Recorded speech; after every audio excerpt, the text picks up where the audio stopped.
Yeay, Merry Christmas, selamat Hari Natal untuk kita semuanya. Senang sekali bisa ketemu di satu hari sebelum Hari Natal, tanggal 24 Desember hari ini. Dan besok kita merayakan Natal. Malam ini biasanya orang-orang merayakan malam Natal dalam suasana yang tidak kalah seru atau uh, hikmatnya Bapak Ibu teman-teman semua. Jadi kita akan mendengarkan message hari ini tentu saja masih tentang Natal ya.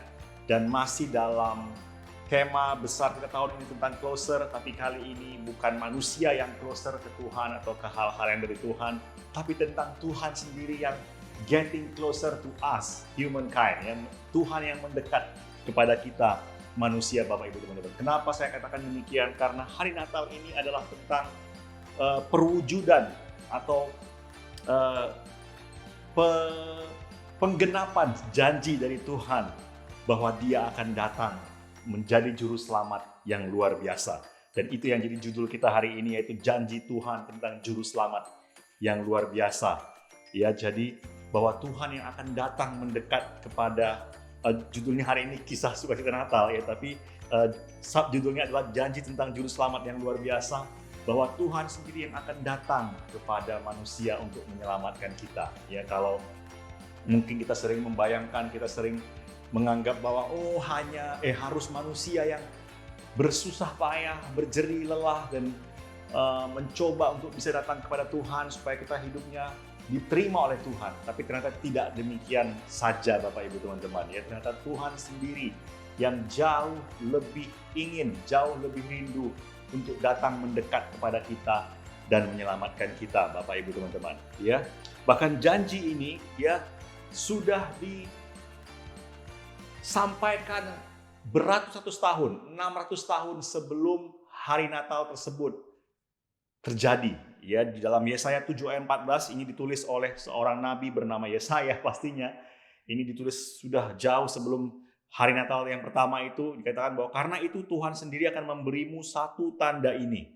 Seorang perawan ya yang akan mengandung dan melahirkan seorang anak laki-laki, namanya akan disebut Immanuel, yang artinya Tuhan beserta kita. Jadi jelas disampaikan bahwa seorang perawan. Jadi kelahiran ini bukan oleh hubungan yang biologis yang biasa ya seperti manusia dengan pria dan wanita, tapi adalah Maria itu dia mengandung, dia mempunyai anak karena Roh Kudus Bapak Ibu teman-teman ya, dan Tuhan sendiri yang mengerjakan hal tersebut. Ya, jadi ketika itu kita bisa bayangkan mungkin para wanita yang belum menikah, mereka akan berpikir, wah siapa ya? Apakah saya, ataukah teman saya, atau mungkin tetangga saya dan segala macam yang akan menjadi perawan yang melahirkan Immanuel tersebut ya. Saya pikir itu hal yang sangat wajar dahulu akan menjadi tanda tanya di antara para orang-orang ya. Tapi dikatakan bahwa Yesaya 9 ayat 16 dikatakan sesungguhnya seorang anak telah lahir bagi kita.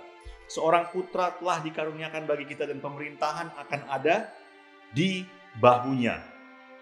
Ini ada nama-nama yang akan luar biasa kita dengar. Namanya akan disebut penasihat ajaib. Dia bisa memberikan kita nasihat, arahan, petunjuk. Amin. Allah yang maha kuasa. Tentu saja dia adalah Tuhan.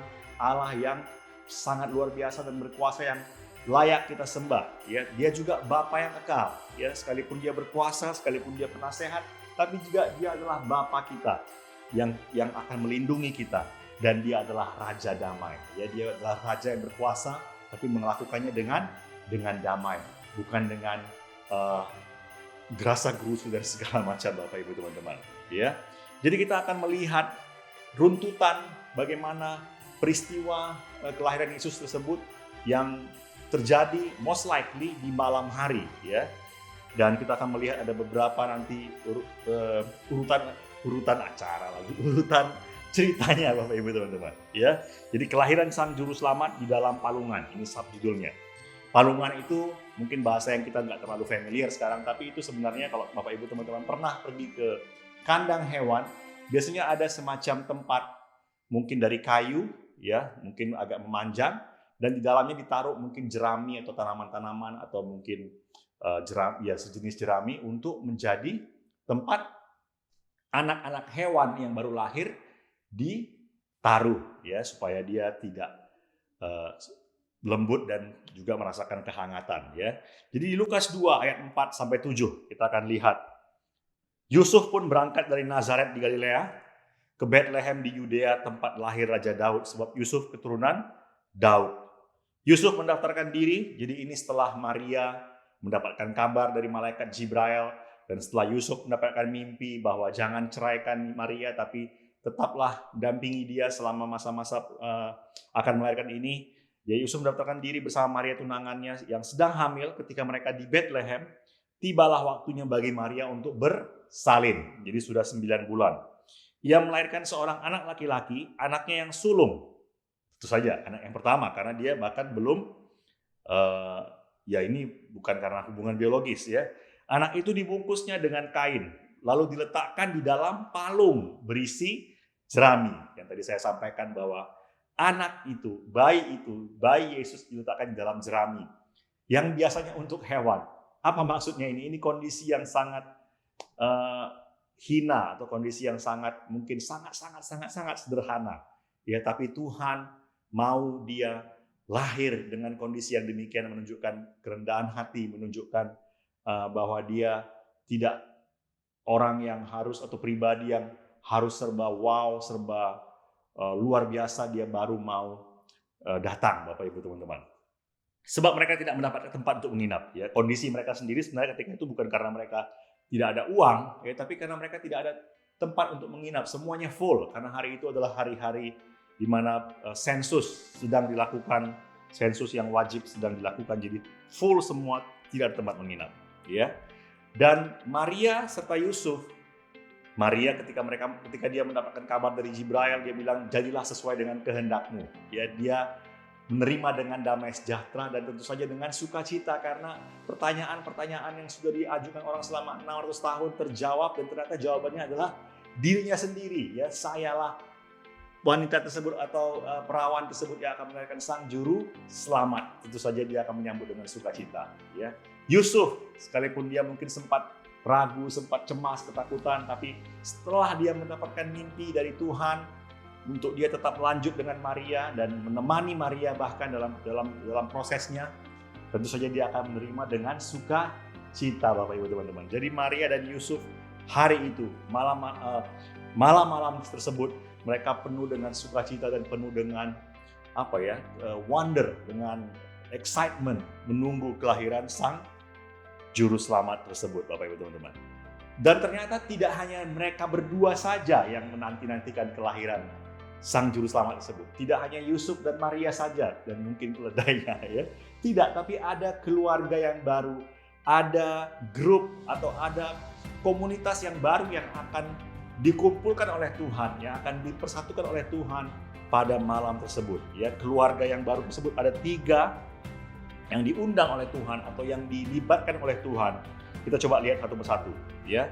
Dari Lukas 2 ayat 9 sampai 12. Tiba-tiba malaikat Tuhan menampakkan diri kepada mereka dan cahaya terang dari Tuhan bersinar menerangi mereka. Mereka ini para gembala dan mereka sangat ketakutan. Tapi malaikat itu berkata, dia tahu, Tuhan tahu, mereka tahu apa yang terjadi dengan orang-orang gembala tersebut. Jangan takut, sebab saya datang membawa kabar baik untuk kalian, kabar yang sangat menggembirakan semua orang. Hari ini di kota Daud telah lahir Raja penyelamatmu, yaitu Kristus Tuhan. Inilah tandanya kalian akan menjumpai seorang bayi dibungkus dengan kain dan berbaring di dalam sebuah palung. Jadi yang pertama, komunitas yang pertama yaitu para malaikat-malaikat dari Tuhan sendiri. Malaikat-malaikat surgawi yang Tuhan utus, ya, tidak sembarangan. Tuhan mengirim mereka, bahkan katanya jumlahnya mungkin sampai ribuan ya, datang untuk menyampaikan kabar baik tentang kelahiran tersebut.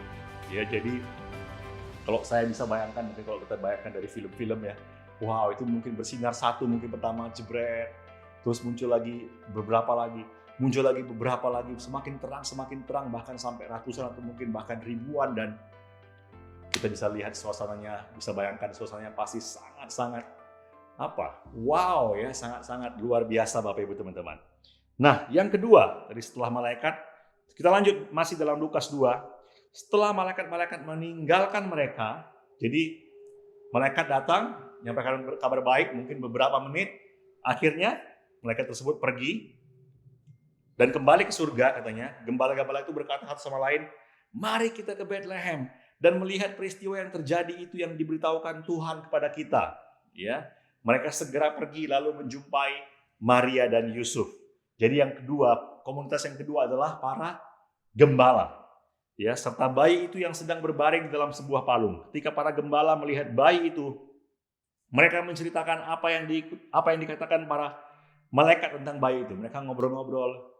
Hei, kamu Maria ya, kamu Yusuf ya. Iya, kok tahu? Iya, kami datang ke sini karena kami tahu bahwa ada lahir seorang bayi yang spesial malam hari ini. Wah, kok tahu? Betul sekali, karena tadi yang kasih tahu itu bukan sembarangan messenger, tapi malaikat Tuhan sendiri. Ya, tapi ini saya karang-karang aja. Dan semua orang heran mendengar cerita para gembala itu. Ya, tetapi Maria menyimpan semua itu dalam hati dan merenungkannya. Wow. Gembala-gembala itu kembali ke padang rumput sambil memuji, dan setelah mereka mengunjungi bayi Yesus dengan Maria dan Yusuf di sana, mungkin mereka ngobrol-ngobrol beberapa lama, mungkin sambil ngopi. Ya, nggak tahu ada pisang goreng atau tidak di sana, tapi mereka menghabiskan beberapa waktu dan akhirnya mereka kembali ke padang rumput, ke pekerjaan mereka sambil memuji dan memuliakan Allah karena semua yang telah mereka dengar dan lihat tepat seperti yang dikatakan oleh malaikat. Ya, 600 tahun sebelumnya aja sudah tepat, apalagi ini mungkin masih beberapa jam sebelumnya, pasti tepat banget Bapak Ibu teman-teman. Dan bisa kita bayangkan bagaimana para gembala ini, mereka mungkin setelah beberapa lama mereka punya anak, mereka punya cucu, mereka bisa ceritakan sama cucu mereka, saya loh pernah dikunjungi dengan teman-teman saya oleh para malaikat, menyampaikan tentang kabar juru selamat. Ya, mereka juga mungkin jadi orang-orang yang beberapa tahun kemudian setelah Yesus besar menjadi orang-orang yang mengikut Yesus. Saya nggak tahu persis, tapi saya bisa bayangkan, spekulasikan, pasti orang-orang ini menjadi orang-orang yang hidupnya juga mengalami perubahan karena apa yang dikerjakan oleh Tuhan kepada mereka malam hari itu, dikunjungi oleh para malaikat-malaikat. Ya, itu yang kedua, para gembala. Yang ketiga, kita lihat dari Matius 2 ayat 9-11, ini tentang orang-orang Majus. Ya, berasal dari kata magi, ya, atau mungkin sekarang magic. Jadi ini orang-orang yang punya, mungkin bisa jadi mereka punya kemampuan magis, atau bisa jadi mereka adalah orang-orang yang disebut magic karena mereka adalah orang-orang yang spesial, orang-orang pintar, para astronom, atau mungkin orang-orang yang punya kedudukan yang spesial juga dalam komunitas mereka atau negara mereka. Dan mereka disebutkan adalah orang-orang yang berasal dari timur. Ya, lalu pergilah mereka melihat lagi bintang yang mereka lihat dahulu di sebelah timur. Jadi mereka pernah melihat dulu, mungkin beberapa bulan sebelumnya, dan somehow di malam itu mereka melihat lagi bintang itu dan sangat-sangat terang, sangat-sangat besar. Ya, alangkah gembiranya mereka melihat bintang itu karena mungkin mereka udah lihat terus sempat hilang, terus wow, mereka lihat lagi, nah ini nih lebih spesial, lebih terang. Ayo kita ikuti bintang tersebut di mana dia berada. Ya, bintang itu mendahului mereka lalu berhenti tepat di atas tempat anak itu. Ya, saya nggak tahu bagaimana ini caranya mengukurnya tepat ya karena di langit. Tapi para astrologi pasti punya cara, astrolog, dan mereka mengikuti bintang tersebut. Ya, mereka masuk ke dalam rumah tepat di atas bintang tersebut berhenti. Ya, lagi-lagi ini ilmu astrologi lah.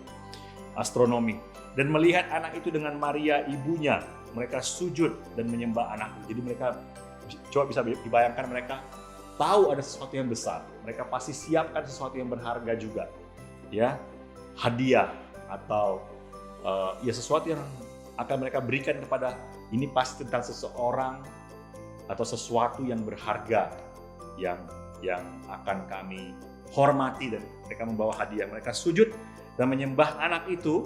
Setelah mereka lihat, wah, ternyata seorang bayi yang spesial, ya.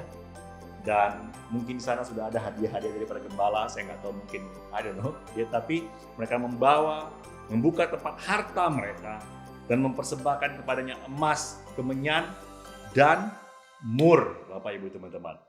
Jadi itu adalah barang-barang yang sangat-sangat berharga, ya. Emas kita tahu sampai sekarang berharga. Kemenyan dan mur itu adalah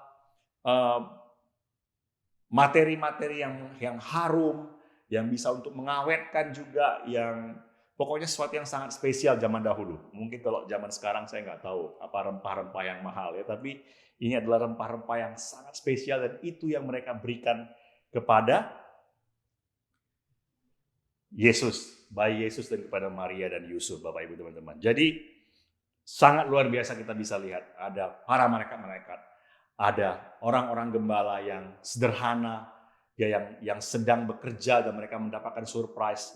Dan yang ketiga adalah para orang Majus dari timur.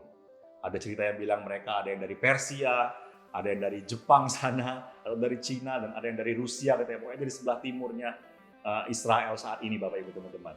Dan kita bisa lihat apa makna semua ini, bahwa Tuhan pengen include kita semuanya, ya. Tuhan tidak hanya menyampaikan kabar baik ini kepada para malaikat tentu saja, ya, tapi Tuhan melibatkan para malaikat untuk menyampaikan kabar baik ini kepada semua kalangan, semua golongan. Orang-orang yang sederhana, ya, seperti para gembala, ya, mereka orang-orang yang sederhana yang mungkin sekarang mungkin ya seperti orang-orang kebanyakan lah ya, mereka sedang bekerja bahkan, ya, dan mereka setelah mengunjungi Yesus mereka kembali bekerja, ya. Kita mungkin saat ini orang-orang yang sibuk dengan pekerjaan kita, yang tidak punya banyak kesempatan yang spesial, tapi Tuhan membawa kita atau ingin melibatkan kita, ya, dan juga orang-orang yang mungkin katakanlah yang punya kedudukan dan segala macam. Tuhan juga ingin membawa kabar baik tersebut kepada mereka. Jadi semua orang, semua kalangan, Tuhan ingin selamatkan, Tuhan ingin beritakan kabar baik, ya. Tuhan mencintai kita semuanya, Tuhan mengasihi semua orang, tidak memandang latar belakangnya, latar belakang agama, latar belakang suku, tingkat ekonomi, apalagi jenis pekerjaan, dan segala macam Tuhan sama sekali tidak mempedulikan perbedaan-perbedaan tersebut. Karena Tuhan mencintai semua orang dan Dia ingin mengajak semua orang untuk menerima kabar sukacita tersebut, bahkan untuk mengalami Natal di dalam hidup mereka, Bapak Ibu teman-teman. Ya, jadi apa tujuan Natal sendiri? Ya, apa tujuan Natal?